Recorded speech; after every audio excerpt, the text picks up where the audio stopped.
Welcome back, folks, to Night 29 on Uncle Three's Ghost Storytelling channel.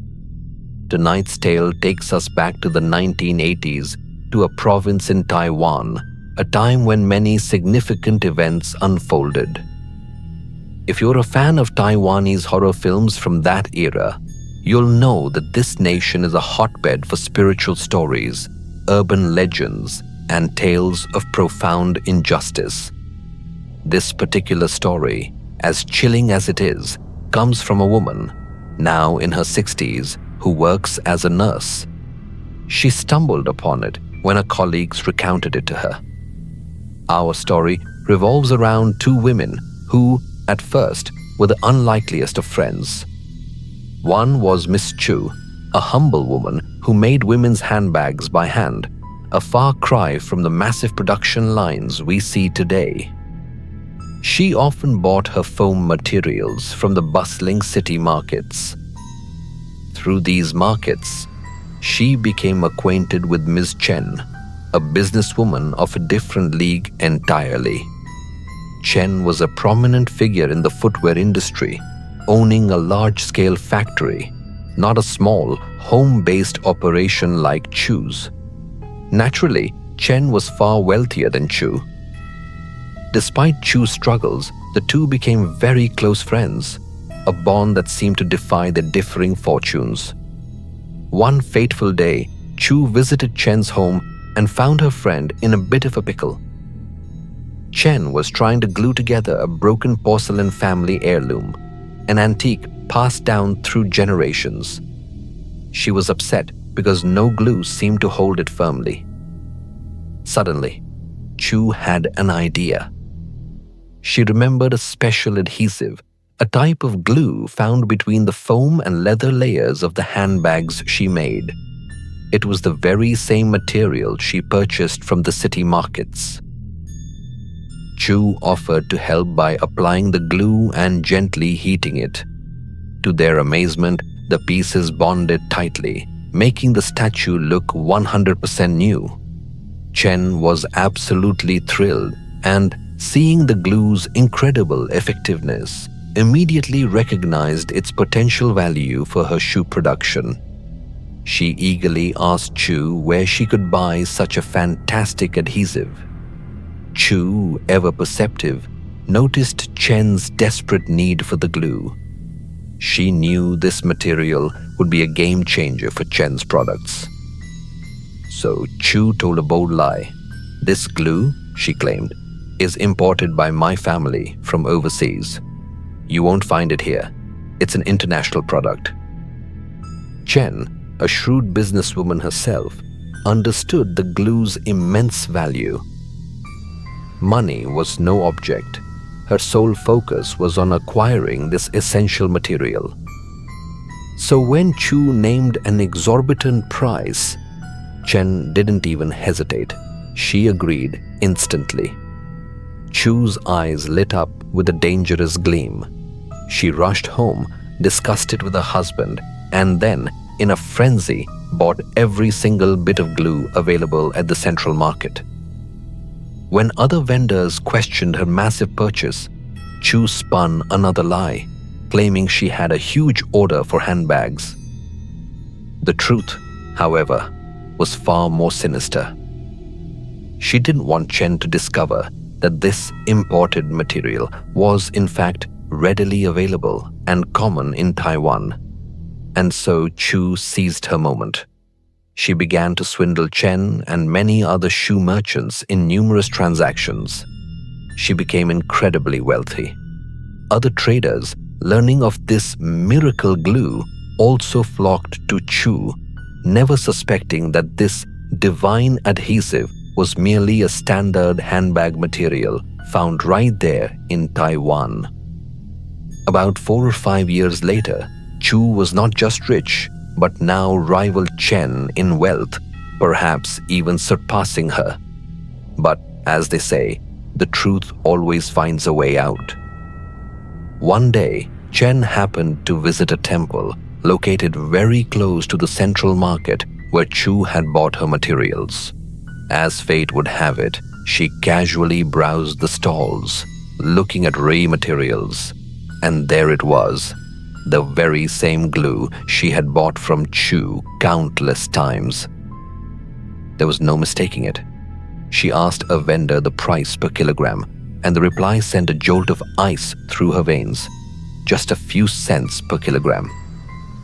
Chu had been selling it to her at 100 times the original price.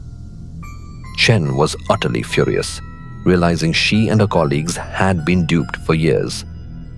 The scales had fallen from her eyes, and she immediately summoned Chu to her home to confront her.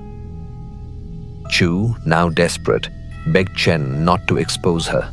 She pleaded that if the truth came out, her entire business empire would crumble. Chen, however, hesitated. She was also involved in trading Chinese rubber. Then, a few days later, while Chen and her husband were on a trip to China to collect rubber, Chu, consumed by greed and fear, hired someone to kill Chen. The horrific deed was carried out at the Chinese border. After Chen's death, her fortune was distributed among her children.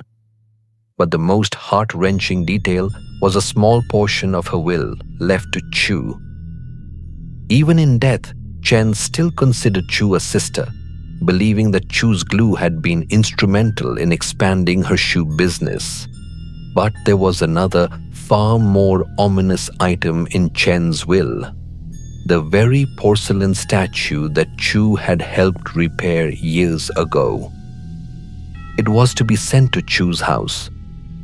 The night Chu brought the statue home, strange things began to happen. In the dead of night, Chu heard the faint sound of weeping, followed by chilling whispers emanating from the statue. "Why did you kill me, Chu? We were sisters. Why did you kill me, Chu?" Her husband, however, heard nothing, dismissing her terror as a mere nightmare. Terrified, Chu called a spiritual master the next day. After a ceremony, the master delivered a chilling message. Karma always finds its payback. You sowed, so you must reap. No matter what you do, you must pay this huge debt, not just to the family of that ghost, but to all the people you deceived. Overwhelmed with fear, Chu immediately fled her home and moved in with relatives, leaving the cursed statue behind. She knew in her heart that Chen's vengeful soul resided within it. But the torment wasn't over. That night, unable to sleep, Chu took a shower. As the water streamed down, Chen's voice echoed again. "Chu, pay for my life, Chu. You killed me. Why did you kill me?" Chu completely lost her mind. You can kill a person, the saying goes, but you can't kill a ghost. After countless such encounters, Chu suffered a complete mental breakdown. She became paranoid, constantly muttering, "Chen, forgive me. Sister Chen, forgive me." Meanwhile, the other merchants eventually discovered the truth about the cheap glue sold in the city. Enraged, they constantly harassed Chu, sabotaging her business for years. But the real horror was at night. Every single night, every hour, every minute she was alone, Chu heard Chen's voice calling her name. Eventually, Chu descended into complete madness and was committed to a well-known mental institution in Taichung City. To this very day, she remains there, forever talking to Chen, begging, "Chen, don't scare me. Chen, please don't scare me. I know I was wrong. Please don't scare me." The nurse who shared this story works at that very hospital. She has witnessed thousands of cases, but Chu's, she says, is one of the most profound examples of karma and psychological torment she has ever seen. For decades now, Chu has been serving her sentence. Though she is very old, she still sits in her room, repeating those same pleas. Doctors and those who know the story cannot definitively say whether Chen's ghost truly haunts Chu, demanding retribution, or if Chu's madness is solely the result of the immense karma she accumulated from harming so many people. The moral of this chilling tale, as Uncle 3 reminds us, is that while profit is necessary in business, one must know where to draw the line. Never exploit or harm those who trust you, for if you do, you risk bringing a devastating catastrophe upon your own life. Sometimes the price you pay can be unimaginably high. This concludes Night 29. Join us for Night 30, and remember, make sure you're not listening to ghost stories alone in your room.